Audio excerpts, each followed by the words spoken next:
savez, le soir avant d'aller dormir là, et j'étais là, je disais, ouais, de toute façon, elle parle mal, la prochaine fois qu'elle me parle mal, je vais faire ci, je vais faire ça. Et puis si elle m'avait dit ça, moi j'aurais dit ça. Moi, elle me dit, non mais elle dit, mais toi t'es assez bronzée comme ça, vas-y, genre, mets-toi au soleil. Je vous jure, quand vous parlez pas, on pense que vous êtes bête. Hello, j'espère que vous allez bien. Moi, ça va, comme d'habitude, hein. On est là. Je tenais à remercier tous mes nouveaux abonnés parce que là j'ai regardé, j'en avais 222 et je trouvais ça trop chou. Genre apparemment le numéro 2 c'est le numéro de quoi déjà? Du travailler dur. Donc on va travailler dur pour nos rêves et nos projets. Aujourd'hui je vais faire une vidéo développement personnel parce que c'est vraiment quelque chose que j'aimerais aborder sur ma chaîne. Et là, du coup, je vais vous raconter que des trucs qui me sont arrivés en fait, un peu, je vais vous raconter un peu mon expérience. Et là, j'ai parlé de la timidité. La timidité qui relève d'un manque de confiance en soi. Et en fait, ça touche beaucoup de personnes. C'est parce qu'en fait, quand cette personne-là, quand elle va être en présence d'autres personnes, va être mal à l'aise et avoir du mal à s'exprimer et à parler. Et c'est quelque chose dont j'ai été victime pendant une bonne partie de ma jeunesse, mais j'ai changé. Et ouais, les gens changent, on évolue, c'est pas une fatalité, on peut y arriver. Et là c'est vraiment une story time que je vais vous faire. Allez, c'est parti. Quand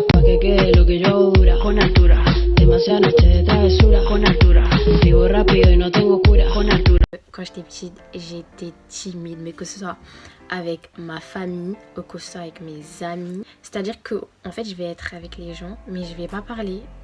J'étais toujours là, silencieuse du groupe, mais c'est pas parce que j'étais introvertie, c'est parce que j'avais trop peur de parler. Genre les gens étaient en mode ouais, nanana, machin.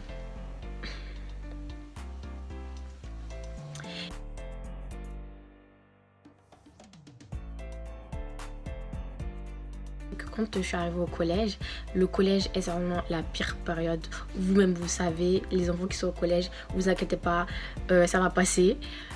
Et en fait, c'est vraiment à ce moment-là, tu te retrouves dans la jungle, t'arrives en 6e, c'est la guerre, t'as les 3e et tout.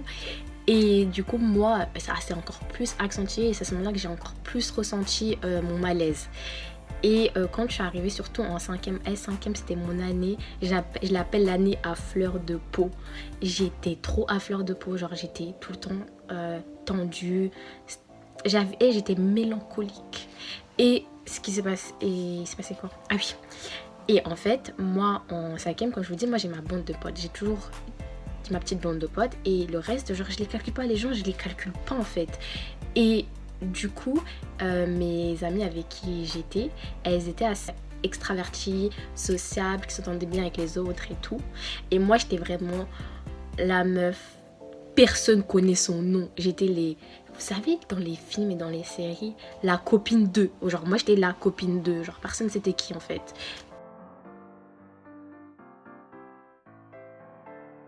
En fait, à la cantine, je mangeais avec ma meilleure pote à l'époque et en fait on habitait à côté, mais on a décidé qu'on mangerait à la cantine parce que je mangeais à la cantine depuis la 6e et elle était dans ma classe. Et le truc c'est qu'on s'est dit vas-y viens au deuxième trimestre on quitte la cantine et tout. Et donc voilà, on mange à la cantine et en fait on était une bande de 3. Et il y en a une des 3 qui connaissait d'autres personnes avec qui elle parlait tout de temps en temps. Et moi en fait je suis trop comme ça, je suis trop le genre de personne, plus on est de fous, plus on rit. Et elle commence à leur parler et tout, et moi je leur ai dit bah vas-y dis-leur de manger avec nous. Elle me dit t'es sûre et tout, et je dis oui.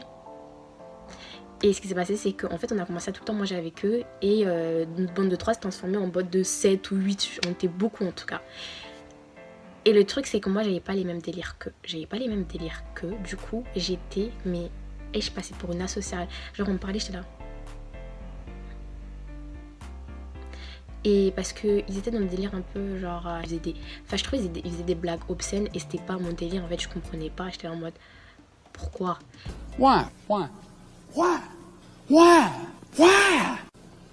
Et ce qui s'est passé c'est que comme moi je parlais pas, les gens, je vous jure, quand vous parlez pas, on pense que vous êtes bête.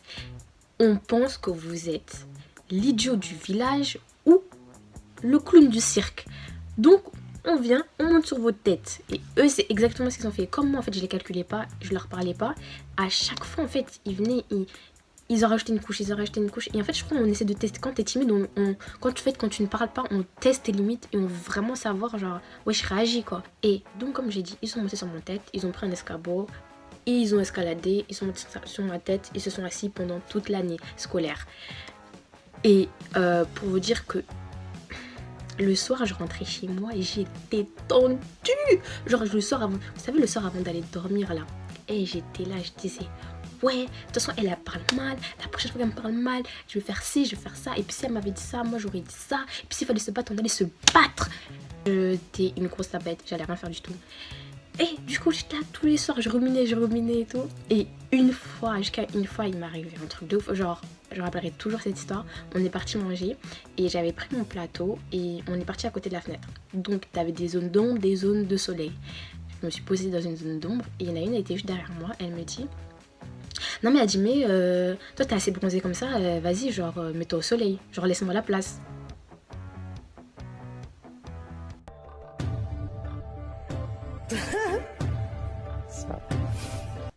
Oui, j'ai dit, mais les gens, le manque de respect. Et du coup, non, je me suis pas laissé faire, je me suis embrouillée avec elle et tout. J'ai dit, mais ça va pas et tout, comment tu peux dire des trucs ça. Là, j'ai dit, je fais genre, hein, mais j'en suis sûre, j'ai bégayé. Je vous dis, tellement j'étais timide, j'ai dû bégayer quand je lui ai parlé. Mais les autres, ils m'ont défendu, hein. Tout le monde m'a défendu, et puis après, elle s'est excusée et tout. Et vous allez me dire, mais Adim, pourquoi t'es restée manger avec eux et tout?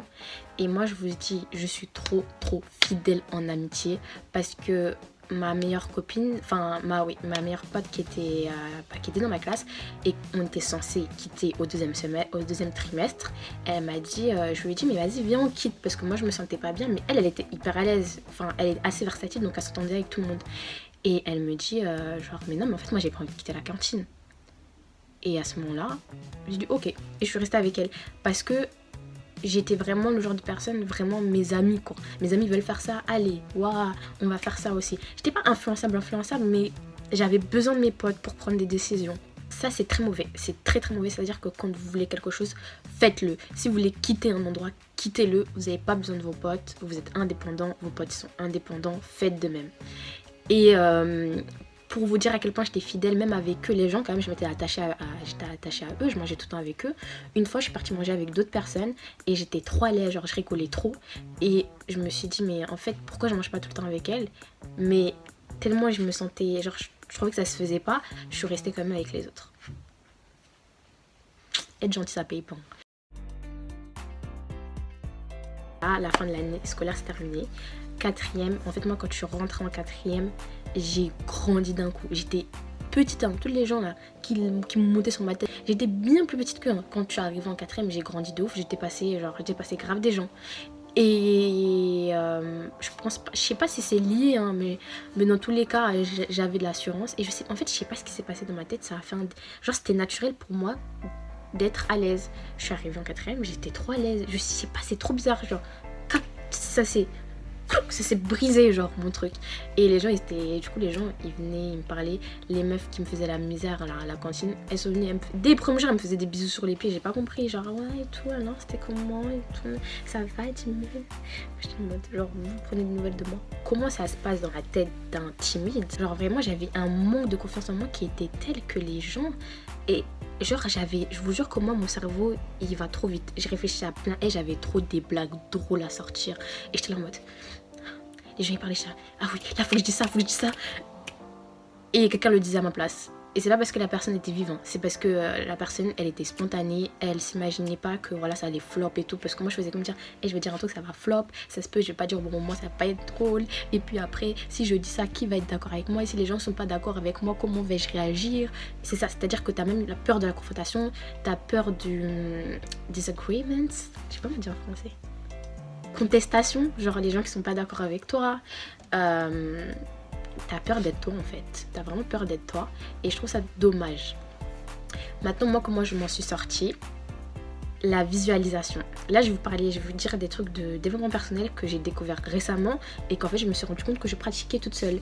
C'était la visualisation, c'est ce que je vous ai dit. Le soir, je rentrais chez moi, j'allais dormir et j'y étais comme ça. Oh là là, j'en ai marre. De toute façon, je disais, ouais, moi, en 4e, c'est mort, je suis plus comme ça et tout, nanana. Ouais, ils vont pas me la mettre à l'envers. Ouais, c'est des ouf et tout. Moi, 4e, j'ai de belles gosses, tout ça. Et je faisais que me visualiser en 4e. Je faisais que me visualiser en 4e, 3e. Je disais, ouais, je vais tellement être une meuf in et tout. Donc ça, déjà, c'est de la visualisation. Imaginez-vous, vous vous imaginez que vous êtes dans le futur, que vous êtes vraiment quelqu'un, que vraiment vous êtes tout ce que vous voulez être, vous l'imaginez. Ensuite, du coup, dans cette optique-là, c'est la répétition. C'est-à-dire qu'il faut que vous reprogrammez votre cerveau. Dans le sens où il faut que vous vous dites, bah là, moi j'ai fait de la visualisation, mais en plus de ça, je vous conseillerais de vous dire des mots positifs. C'est-à-dire que ça peut être, par exemple, si vous voulez être drôle, vous voulez être spontané, vous voulez être à l'aise, vous vous le répétez, vous faites des phrases comme ça, une phrase que vous allez vous répéter tous les jours pendant 30 jours, parce que ça met 30 jours pour arriver au subconscient. Et en tout cas, pour que votre cerveau et tout, il se dise, ah ok et tout. Et donc vous allez vous répéter ça pendant 30 jours et normalement ça va aller. Parce qu'en fait il faut que vous soyez à l'aise, il faut que vous pensez que oh je t'aide ça. C'est vous qui influencez les autres, c'est pas les autres qui vous influencent. C'est trop vrai. C'est-à-dire que si toi tu penses que ta blague elle était ouf, même si elle l'était pas, les gens vont rigoler parce qu'ils pensent que t'as tellement d'assurance qu'ils peuvent pas te contester, ils peuvent pas dire non j'avoue c'était nul et tout. Et même s'ils vont te dire c'était nul, tu vas tellement être à l'aise que tu vas réussir à rebondir. Ne vous prenez pas au sérieux, c'est-à-dire ne vous prenez pas au sérieux parce que là moi je me prenais trop la tête, ouais mais si je dis ça après les gens vont dire ça et tout.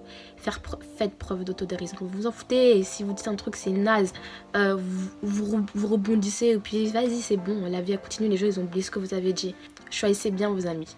Là, quand je dis choisissez bien vos amis, je dis pas que voilà, c'est-à-dire qu'en fait, restez tout le temps, restez avec des personnes avec lesquelles vous allez être à l'aise, qui ont les mêmes délires que vous, parce que là, ça va être plus facile pour vous de vous ouvrir.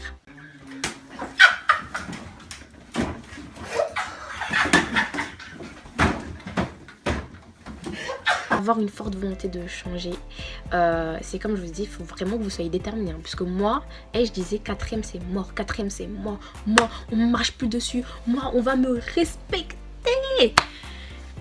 C'est ce qui s'est passé. Faire aider aussi, genre vous pouvez vous faire aider, hein, genre je pense qu'il y a des spécialistes, hein, des psychothérapeutes, des trucs comme ça, donc si vous avez les moyens, allez-y. Ça peut être grave bien parce que de toute façon tout ce qui est mots psychologiques, il y a toujours un médecin pour ça, hein. Tout est dans la tête donc ça reste une maladie quand même. Et relativiser, hein, c'est bon, ça va passer, vous n'allez pas être comme ça toute votre vie. Et surtout comme je vous ai dit, les gens ils s'en foutent de ce que vous dites. Genre vous allez dire quelque chose et ils vont oublier le lendemain ce que vous avez dit. Après dites pas, quand je dis ça, me dites pas des trucs méchants, mais genre on s'en fout. Voilà, c'est fini, c'est tout ce que j'avais à dire.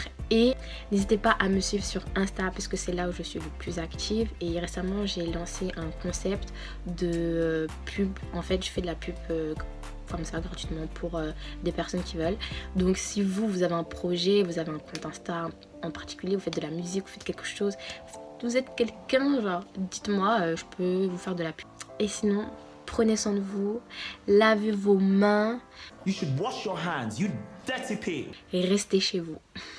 Voilà, bisous.